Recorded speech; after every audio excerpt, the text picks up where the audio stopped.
Saya di sini akan mempresentasikan tentang strategi pengembangan bisnis oleh-oleh Bandung, studi 10 toko lokal, jaringan bisnis.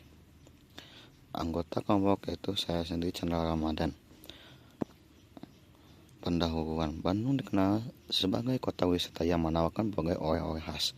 Keberadaan toko oleh-oleh tidak hanya menjadi bagian dari pengembangan wisata, tetapi juga mendukung perekonomian lokal. Setiap toko memiliki keunikan tersendiri, baik dari produk, harga, hingga cara pemasaran. Namun, persaingan yang ketat dalam perkembangan teknologi memaksa toko-toko ini untuk terus berinovasi. Penelitian ini bertujuan untuk memahami pola produksi, strategi pemasaran, dan keunikan 10 toko oleh-oleh di Bandung. Selain itu, penelitian ini juga ingin mengidentifikasi tantangan dan peluang yang dihadapi toko-toko tersebut, sehingga dapat memberikan rekomendasi untuk pengembangan bisnis oleh-oleh di masa depan. Rumus masalah. Apa keunikan masing-masing toko oleh-oleh di Bandung? Bagaimana metode produksi dan strategi pemasaran yang diterapkan? Yang ketiga, apa tantangan utama yang dihadapi oleh toko-toko tersebut? Tujuan penelitian yang pertama, menganalisis keunikan produk dan strategi yang diterapkan oleh masing-masing toko oleh-oleh di Bandung. Yang kedua, menilai metode produksi dan strategi pemasaran yang digunakan untuk menarik pelanggan dan bertahan dalam persaingan. Yang ketiga, mengidentifikasi tantangan utama yang dihadapi oleh toko oleh-oleh dalam menjalankan usaha mereka, serta mencari solusi untuk menghadapinya. Metode penelitian. Penelitian ini menggunakan metode wawancara untuk mengumpulkan data dari 10 toko oleh-oleh di Bandung. Wawancara dilakukan dengan pemilik atau pengelola toko untuk mengetahui informasi tentang produk, cara produksi, strategi pemasaran, dan tantangan yang dihadapi toko-toko tersebut. Data yang diperoleh akan dianalisis untuk memahami perbedaan dan kesamaan antara toko-toko, serta memberikan gambaran mengenai bisnis oleh-oleh di Bandung. Menurut ahli Utami, tahun 2019 menyatakan bahwa keunikan produk sangat penting dalam bisnis oleh-oleh karena bisa menarik perhatian pembeli. Produk yang memiliki rasa atau kemasan yang berbeda dengan lebih mudah diingat oleh pelanggan. Menurut Kotler dan Keller 2016, strategi pemasaran yang baik sangat penting dalam bisnis agar dapat bersaing dengan toko lain. Untuk toko oleh-oleh, pemasaran yang efektif dapat melalui media sosial atau teknologi lainnya untuk menjangkau lebih banyak pelanggan.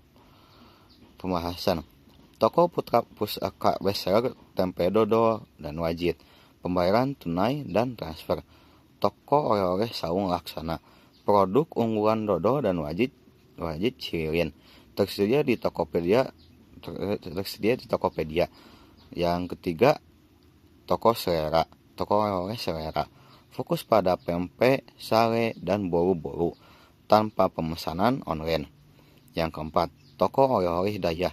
Produk unggulan toko Hidayah itu berondong dan opak. Pembayarannya yaitu bisa pakai tunai dan transfer. Yang kelima, toko oleh-oleh Intan Nugraha Laris. Konsumen dapat mencicipi produk sebelum membeli, tersedia di ShopeeFood. Toko oleh-oleh Sari Rizki. Produksi tempe sehari bisa sampai 40 kilo per hari. Pemasaran via GoFood dan WhatsApp. Toko oleh-oleh Maranti. Keunikan pada rasa dan bumbu produk. Cerah snack.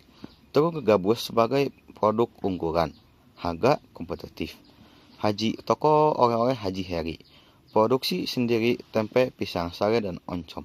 Pemasaran online tersedia juga.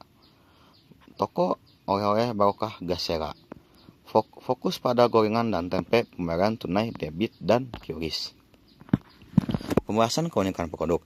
Setiap toko oleh-oleh di Bandung menawarkan produk yang berbeda-beda. Beberapa toko memiliki produk unggulan seperti tempe, dodol, atau wajit yang menjadi favorit pembeli. Misalnya, toko oleh Putra Pusaka terkenal dengan gorengan tempe yang memiliki berbagai varian rasa seperti original, pedas, dan manis. Sementara itu, toko oleh-oleh Saung Laksana memiliki produk khas pisang molen dan kicimpring dan yang jarang ditemukan oleh lainnya. Keunikan produk ini menjadi daya tarik tersendiri bagi pelanggan yang mencari oleh-oleh khas Bandung. Pembahasan metode produksi. Metode produksi di setiap toko juga berbeda. Ada toko yang produksi sendiri sebagian besar produk mereka, seperti toko Hidayah yang membuat berondong garing dan rangginang sendiri. Sedangkan ada juga toko yang mengandalkan pemasok dari pabrik lain, seperti toko oleh Cerah Snack yang mengimpor produknya dari pabrik. Metode produksi yang diterapkan berpengaruh pada kualitas dan harga produksi yang ditawarkan. Pembahasan strategi pemasaran. Dalam hal pemasaran, toko oleh-oleh ini menggunakan berbagai strategi. Beberapa toko seperti toko oleh-oleh Sawwaksana memanfaatkan platform online seperti Tokopedia untuk menjangkau lebih banyak pelanggan. Sementara itu toko oleh-oleh Sera dan toko oleh-oleh Hidayah lebih mengandalkan penjualan langsung di toko.